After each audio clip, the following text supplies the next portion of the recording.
Orang harus paham ini. Assalamualaikum warahmatullahi wabarakatuh. Warganet yang berbahagia, kita bersyukur hidup di Indonesia sebagai negara yang merdeka, sebagai tanah air kita.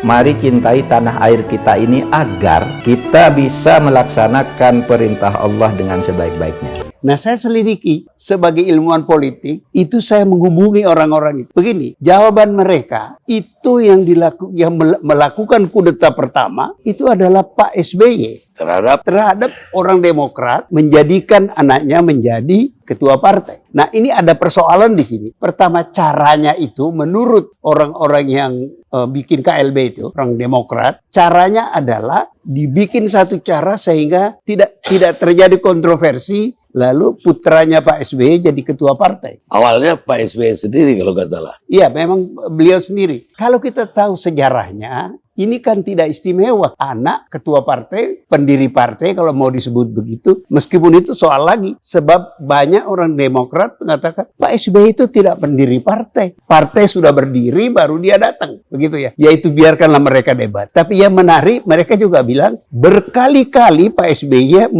mengeritik, menyerang orang-orang yang nepotisme. Mengangkat anaknya menjadi ketua partai menggantikan dirinya. Jadi kata orang itu, kita tidak pernah menduga Pak SBY mendorong anaknya yang masih muda itu kan masih muda usianya, tentara pangkatnya mayor. Ya. Berhenti atau minta berhenti itu bukan topik yang mau kita bicarakan. Tapi pangkat terakhir mayor, ketika partai-partai lain yang sudah sukses atau tidak begitu sukses, semua itu kan jenderal. Jadi itu juga faktor yang diperhitungkan orang ini, mengapa mereka kesal kok dipaksakan AHY menjadi ketua. Apakah anggaran dasar partai itu bisa diuji oleh Mahkamah Agung? Bisa atau tidak?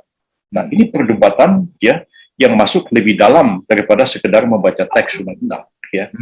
Jadi kalau hanya membaca teks, ada yang bilang sama saya, ini nggak ada itu yang diuji oleh Mahkamah Agung itu adalah peraturan perundangan di bawah undang-undang. Tuh lihat pasal 8 Undang-Undang 12 2011. Apa aja jenis peraturan perundang-undang? Nggak ada anggaran dasar partai. Saya bilang kalau begitu mah nggak perlu ada fakultas hukum, ya.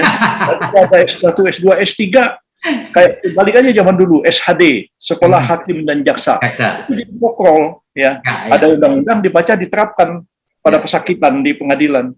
Ya. Untuk apa ada filsafat hukum? Untuk apa ada teori ilmu hukum yang saya ngajarnya setengah mati sama mahasiswa, termasuk ngajarin si Bini Harman segala macam itu?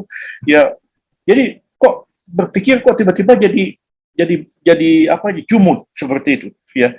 Zainal Arifin Muchtar lah, Seferi Amsari lah, segala macam. Loh, sejak kapan Anda jadi jumud ya? Hanya membaca hukum itu hanya membaca teks ya. Beyond the text itu jauh lebih penting, dan itu ya ada pendekatan hermeneutika hukum ya, pendekatan hermeneutik terhadap hukum. Itu bagaimana kita membaca sebuah teks dan menafsirkan teks. Ya, kalau ilmunya belum sampai ke sana ya itu urusan mereka lah, ya bukan urusan saya lagi. Nah, tapi saya mengatakan bahwa persoalannya begini. Coba baca Undang-Undang 12 2011 itu. Dikatakan bahwa undang-undang dapat mendelegasikan pengaturan lebih lanjut kepada ya peraturan perundang-undangan di bawah undang-undang. Ya. Oke, fine. Ya. Sekarang kita lihat Undang-Undang Partai Politik. Undang-Undang Partai Politik mengatakan ketentuan lebih lanjut diatur di dalam anggaran dasar partai yang bersangkutan. Pertanyaannya, Undang-Undang 12 2011 mengatakan diatur lebih lanjut oleh peraturan perundang-undangan. Ya. Di bawah undang-undang. Ya. Sekarang Undang-Undang Partai mengatakan diatur dalam anggaran dasar. Lalu di mana kedudukan anggaran dasar itu? Apakah dia bentuk peraturan perundang-undangan? Apakah dia kuasi peraturan perundang-undangan, ataukah dia sesuatu yang harus disetarakan dengan peraturan perundang-undangan di bawah undang-undang? Ya. Pertanyaannya, kalau undang-undang memberikan delegasi kepada pengaturan yang lebih rendah, ya dalam bentuk peraturan perundang-undangan di bawah undang-undang, PP, Perpres, ya Pergub dan lain-lain, Perda, sekarang pengaturannya diserahkan kepada anggaran dasar partai politik. Kalau anggaran dasar itu isinya bertentangan dengan undang-undang, siapa yang bisa menguji? Siapa yang bisa membatalkan? Nggak ada jawaban. Dan kita tahu partai politik itu beda dengan yayasan, beda dengan PT. Ada orang bilang sama saya, kalau gitu nanti undang-undang PT bisa diuji. Kata bilang, uji aja. Ya. Kalau ada undang-undang PT itu merugikan para shareholder, ya, uji aja di Mahkamah Agung. Bikin satu terobosan. Jadi, siapa yang mau melarang? Oh, nanti kalau diuji, akan banyak sekali pengujian ke Mahkamah Agung. Lah, ada berapa banyak peraturan gubernur, berapa banyak peraturan wali kota bupati, ada berapa banyak peraturan dirjen segala macam. Semua bisa diuji ke Mahkamah Agung, nggak ada persoalan. Nah, jadi menurut saya, jika ada yang bertentangan dengan undang-undang, mestinya ada sesuatu yang bisa mengujinya. Nah, partai politik itu kan sangat penting kedudukannya. Partai politik itu 6 kali disebut dalam UUD 45. Ya. KPK yang bikin bergidik orang dengan dia itu, tidak sepatah pun kata-kata KPK disebut dalam UUD 45. Jaksa tidak ada disebut kata-kata pun di dalam UUD 45. Partai politik itu 6 kali disebutkan. Partai politik ketika tidak bisa dibubarkan oleh presiden manapun, termasuk SBY, termasuk Jokowi. Dia hanya bisa dibubarkan oleh Mahkamah Konstitusi. Partai politik itulah satu-satunya yang bisa ikut pemilu. Partai politik itulah satu-satunya yang bisa mencalonkan presiden wakil presiden. Jadi partai politik itu adalah elemen sangat penting dalam penyelenggaraan negara. Nah, dia diberi amanat. Nah, kalau partai politik centang-perenang, oligarki, monolitik, nepotis di dalamnya, bagaimana partai itu mau menyelenggarakan negara ini dengan beres? Bagaimana nanti kalau partainya sendiri adalah partai diktator dan nepotis? Ya, secanggih apapun anggaran dasar dibuat oleh sebuah partai, anggaran dasar itu tidak ada artinya dan tidak ada gunanya sebelum dia disahkan oleh Menkumham. Begitu juga pengurus partai. Mau mengadakan kongres atau muktamar sehebat mungkin, dia sampaikan kepada Menkumham, tidak disahkan oleh Menkumham. Apakah dia bisa bertindak atas nama partainya? Nggak bisa juga. Makanya kalau partai itu konflik, apa yang jadi pegangan pemerintah, apa yang jadi pegangannya KPU? Misalnya partai berkarya antara Pak Tommy Soeharto sama Pak Mohdi. Kemarin tuh ada pilkada, ribut-ribut kan? Nih, yang mana nih? Yang Pak Mohdi atau yang Pak Tommy? KPU jawab apa? Kami nggak mau pusing. Ya. Mana yang ada SK Menkumhamnya, itu yang kami pegang. Nah, anggaran dasar juga sama. Anggaran dasar partai itu dibedakan dua jenis. Ketika dibentuk pertama kali, anggaran dasar itu diteliti oleh Menkumham dengan mendalam. Tapi kalau perubahannya, tidak. Perubahan itu minta disahkan aja oleh Menkumham. PT juga sama. Pertama kali diteliti, kedua hanya diberitahukan kepada Dirjen AHU Menkumham. Tidak seperti itu. Menkumham ini yang mensahkan. Lalu kata Hamdan, kalau mestinya SK Menkumham, mestinya digugat PT UN dong. Kalau SK Menkumhamnya itu mengatur soal apa, tentang apa. Tapi kalau dia tentang pengurus, itu bisa dibawa ke PT UN. Ya, betul. Kalau tentang anggaran dasar, dipersoalkan di PT UN bilang, kami tidak punya kewenangan untuk menguji secara material. Kok Anda bilang ini anggaran dasarnya bertentangan sama undang-undang? Itu kewenangan Mahkamah Agung, bukan kewenangan kami. Yang saya uji, kalau kemudian di mana posisi Partai Demokratnya, ya itu pandai-pandai Hamdan lah sebagai advokat. Saya nggak mau ngajarin dia. Tapi omongannya Hamdan itu kontradiksi. Dia bilang mestinya yang dijadikan termohon adalah yang membuat anggaran dasar. Dan Anda dikasih kuasa sama siapa? Dikasih kuasa sama DPP Partai Demokrat kan? Yang naikkan siapa? AHY sama sekjennya.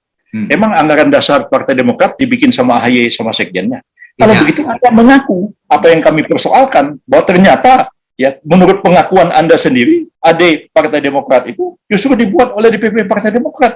Itu nakal dengan sendirinya. Menurut Undang-Undang Partai Politik, ya perubahan anggaran dasar itu hanya dapat dilakukan oleh badan tertinggi di dalam partai itu. Kalau yang pertama kali lebih bagus. Malah kita undang KLB-nya nanti ke Mahkamah Agung untuk mempertahankan ADRT-nya. Jadi di mana fungsi DPP itu? Kalau kongres sudah selesai, ketika muktamar sudah selesai, anggaran dasar sudah dibahas dalam muktamar. Muktamar itu memberi mandat kepada DPP terpilih untuk memohon pengesahan kepada Menkumham. Jadi DPP itu hanya diberi mandat oleh muktamar. Lalu kalau sekarang DPP-nya diminta ke Mahkamah Agung untuk menerangkan bagaimana proses pembuatan anggaran dasar itu, ya saya senang aja. Bagaimana sikap Mahkamah Agung terhadap permohonan kami ini.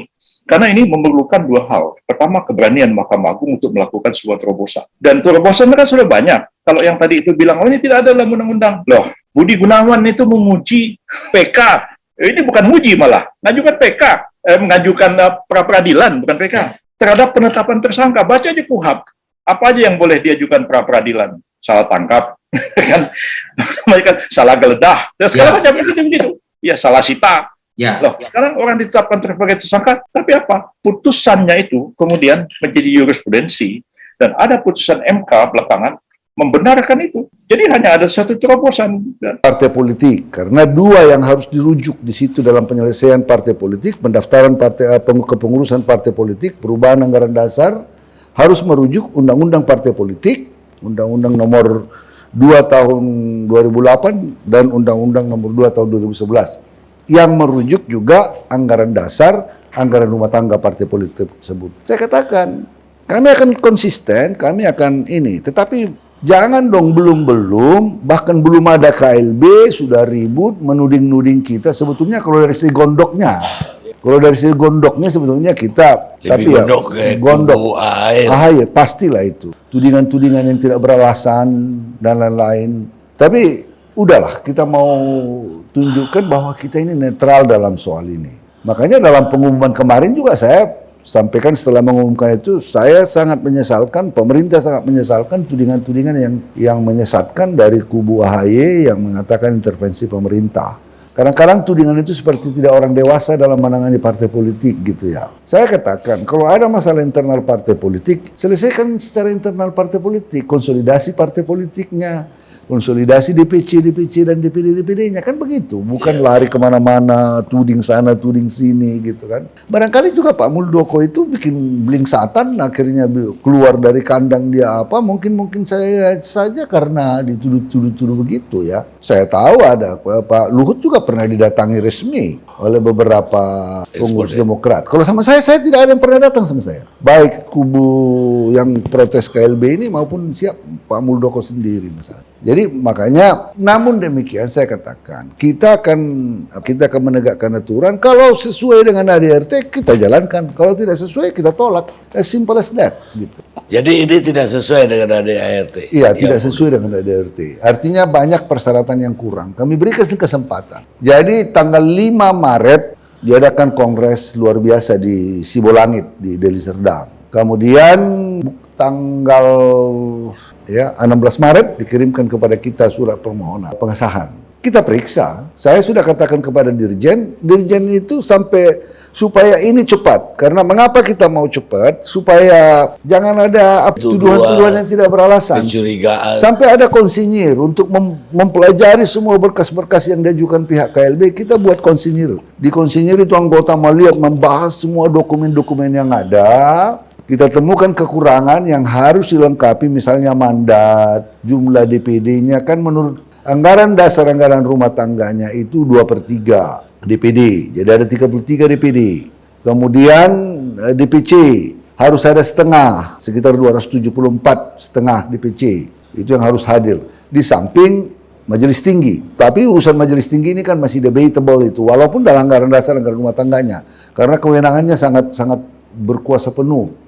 Dan bahkan di dalam surat tambahan keterangan yang disampaikan oleh pihak KLB, mereka menuduh bahwa anggaran dasar anggaran rumah tangga yang didaftarkan di Kementerian Hukum dan HAM pada saat AHY dan mendaftarkan sebagai pengurus itu bertentangan dengan undang-undang partai politik, kewenangan tidak demokratis, karena kewenangan ada satu orang. Ya, yang menentukan semuanya ya satu orang kalau mau membuat kongres luar biasa gitu. Kalaupun ada 2/3 DPD, ada setengah, masih tetap harus izin ketua majelis tinggi. Itu bertentangan dengan undang-undang nggak? Ya itu saya tidak mau campur Bang Kar. Ya biarlah kalau saya nanti berbicara dibilang bias. Ya saya punya pandangan. Ya biarlah itu diuji di pengadilan anggaran dasarnya. Makanya saya bilang oke. Kalau itu rujukan, saudara mau mengatakan bahwa anggaran dasar anggaran rumah tangga yang dibuat tahun 2020 pada Kongres Partai Demokrat tahun 2020, silakan aja uji di pengadilan. Kalau nanti dikatakan undang-undang dasarnya, anggaran dasar anggaran rumah tangga itu bertentangan dengan undang-undang partai politik, wow, itu pintu masuk. Berarti ada sesuatu, minta dirubah misalnya, diusulkan, itu bisa jadi apa? Pintu persoalan baru. Tapi saya katakan, kalau kami yang membuat itu kan bahaya sekali Bang. Nanti intervensi lagi, kita pemerintah lagi yang disalahin lagi gitu. Karena jadi pengadilan udah. Jadi pengadilan kita, maka kita katakan udah, kita lempar bolanya. Cepat kita lakukan ini supaya bola itu tidak lagi dianggap di pemerintah. Tapi kalau tadi dia sesuai anggaran dasar rumah tangga, ya kita tidak segan-segan memberikan keputusan itu Bang. Enggak lah. Kalau tidak sesuai juga kita, walaupun kita sesama di kabinet, saya hormati Pak Muldoko sebagai teman, sebagai kolega, tapi ini jauh dari kekurangan gitu. Semoga Allah senantiasa menuntun kita di jalan yang diridhoinya. Aku qouli hadza, astaghfirullah li wa lakum. Wassalamualaikum warahmatullahi wabarakatuh. Terima kasih.